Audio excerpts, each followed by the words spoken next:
KREM 2 News at Noon begins now.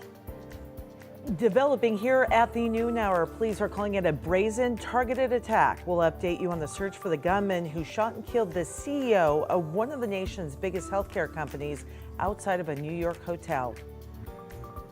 And happening right now at noon, Washington State's head football coach is getting ready to talk, and this is for the first time since he lost both offensive and defensive coordinators this week.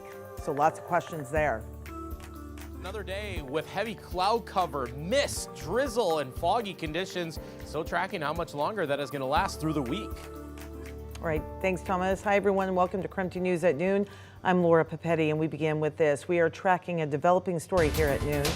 Police in New York are looking for the person who shot and killed the CEO of United Healthcare in what police are calling a brazen attack.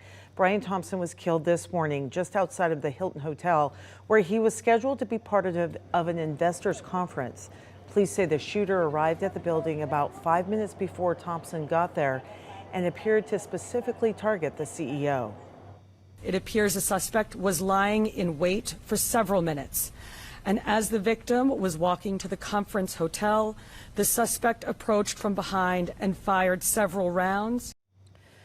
Police have shared photos of the suspect in hopes that someone can help identify him. Thompson was a father of two and had been with United Healthcare since 2004 and was named CEO back in 2021.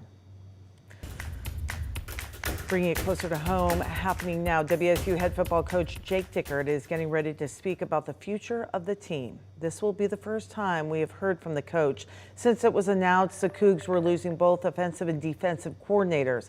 We're taking a live look from Pullman, where Dickert is expected to address the departures and is also talking about signing day for the team. So again, a live look there.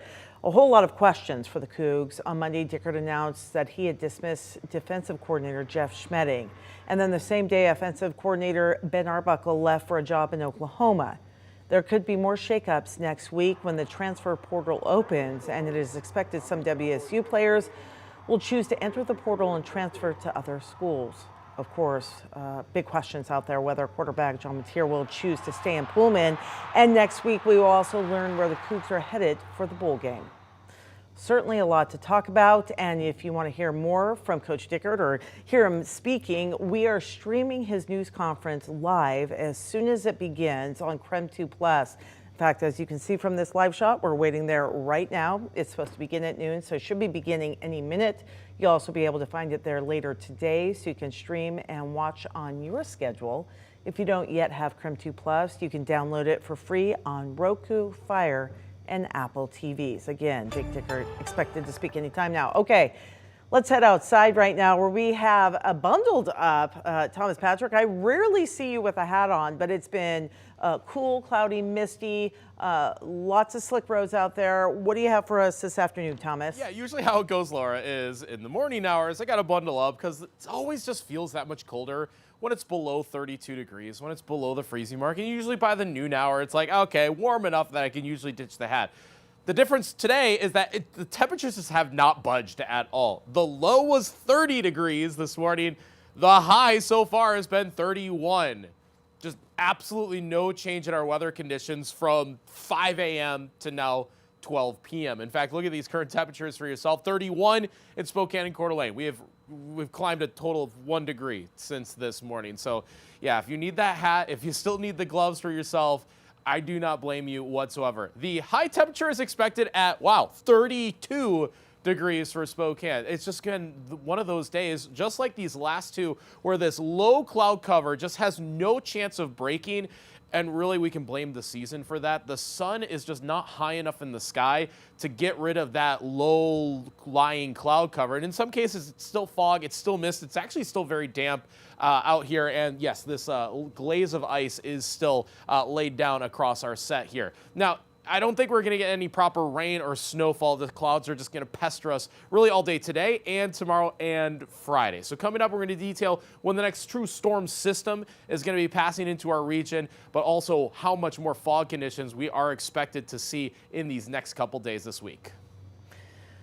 Coming in new at noon, the Supreme Court is hearing arguments in a major case on transgender health care for minors. At the center of it all is whether states like Idaho and Tennessee can ban puberty blockers and hormone treatments for people under the age of 18. Natalie Brand has an update on today's hearing.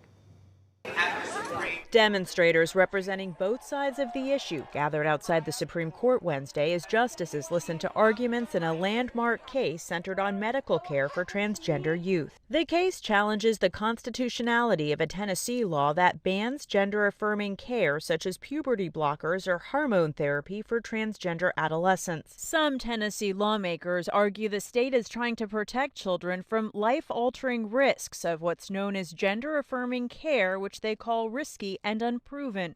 I think this is ultimately about putting biological truth and science over ideology, and that's what Tennessee is trying to do. The Biden administration is asking the justices to reverse a lower court's ruling that upheld state bans like Tennessee's. The problem with Tennessee's law here is not that it's just a little bit over-inclusive or a little bit under-inclusive, but that it's a sweeping categorical ban where the legislature didn't even take into account the significant health benefits that can come from providing gender-affirming care, including reduced suicidal ideation and suicide attempts. 24 states have similar measures on the books. Advocates worry if the Supreme Court upholds the ban, it could open the door for outlawing such care for adults. While 0.6% of the adult population identifies as trans, more than 5% of high school students now identify as transgender or are questioning whether they may be.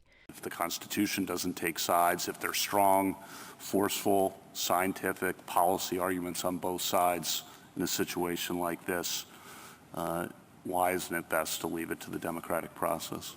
The case is considered the most significant of this term and only the second time the High Court has heard a major transgender rights case. Natalie Brand, CBS News, the Supreme Court. What can you do? You're along for the ride. A pilot who has traveled to each end of the earth crash lands in the inland Northwest. Still ahead at noon, the pilot explains what went wrong and as we learn more about the plane's story.